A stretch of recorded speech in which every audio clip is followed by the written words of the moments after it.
Shalom saudaraku, saat ini kita akan membahas Ratu Esther, seorang perempuan signifikan. Perempuan biasa dipakai Tuhan luar biasa.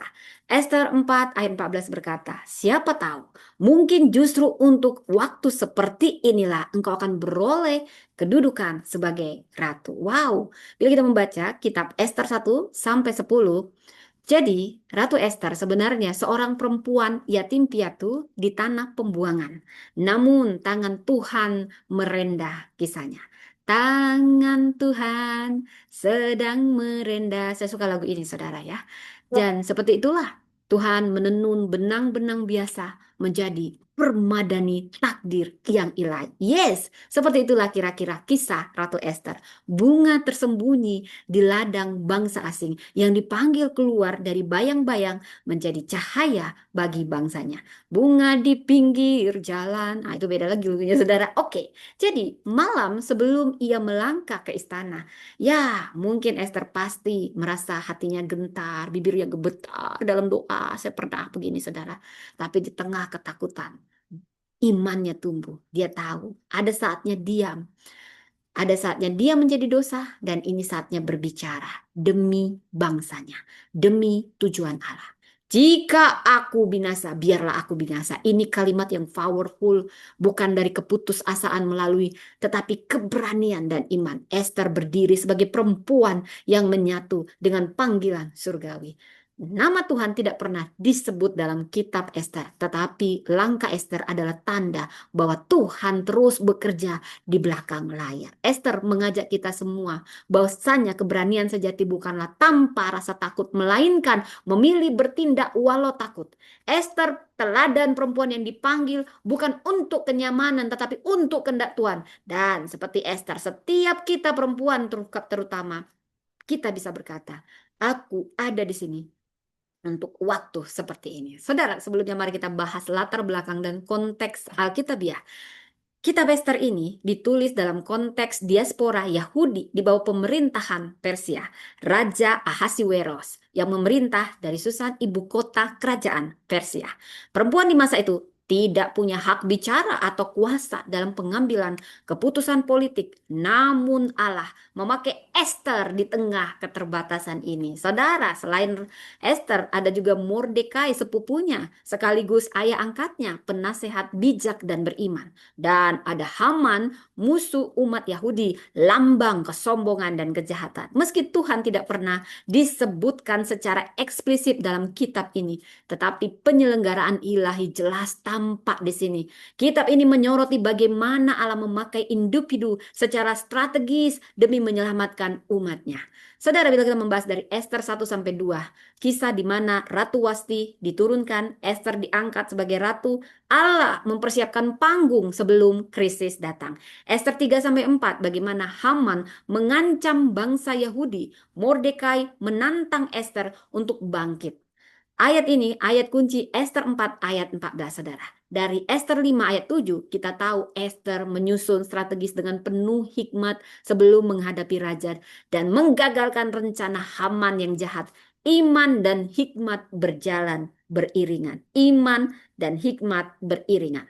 Dari Esther 8 sampai 10 kita tahu bagaimana umat Yahudi diselamatkan dan Mordekai diangkat tinggi. Pemulihan ilahi dinyatakan. Ada makna teologis dalam di sini, di mana Allah yang tidak terlihat ternyata berkarya di belakang layar. Tuhan menempatkan umatnya secara strategis. Kesetiaan dan iman mendatangkan pembalikan keadaan. Ada 7 teladan emas dari tokoh Esther. Pertama, iman yang berani. Esther 4 ayat 16, keberanian spiritual adalah bentuk iman tertinggi. Kita dipanggil berani mengambil resiko bagi kebenaran. Kedua, ketaatan kepada otoritas rohani. Esther 2 ayat 10 dan ayat 20. Taat pada hikmat orang yang lebih dewasa rohaninya. Belajarlah mendengar dan taat pada nasihat ilahi. Ketiga, doa dan puasa inilah senjata rohani. Esther 4 ayat 15 sampai 16. Tahukah Anda kemenangan rohani dimulai dalam penyembahan dan perendahan diri.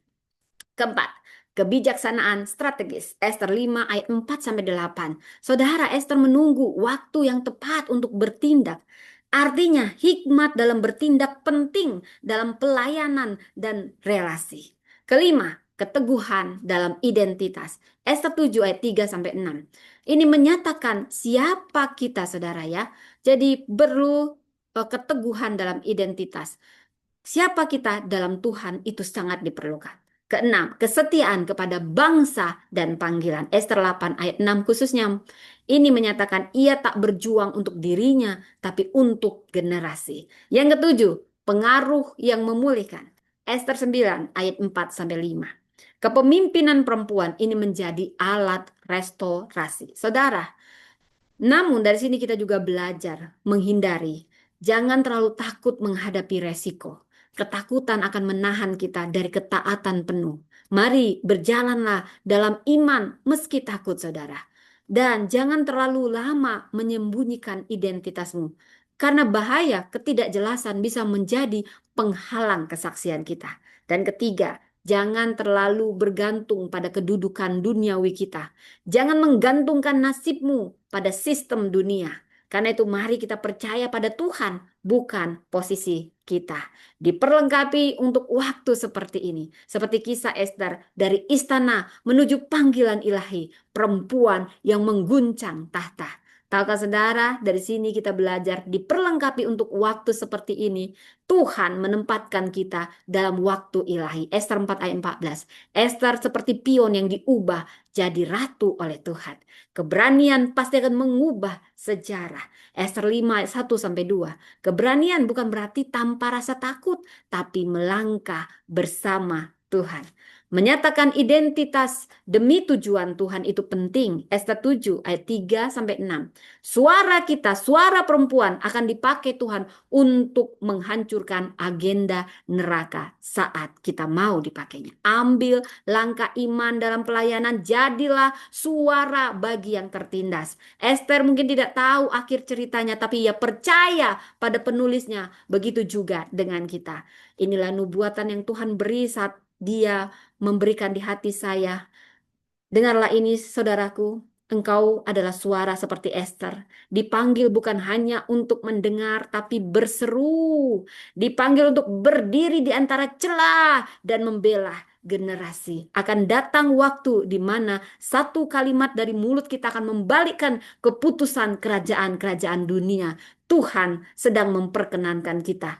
Kita adalah perempuan yang diperkenankan untuk waktu seperti ini. Kita bukan hasil kebetulan, tapi ciptaan yang ditentukan. Kita dipanggil untuk berdiri, bukan bersembunyi. Kita akan berdoa, berpuasa, dan melangkah. Sebab Tuhan berjalan di depan kita. Dan tujuannya sempurna bagi kita. Inti maknanya Allah bekerja dalam keheningan.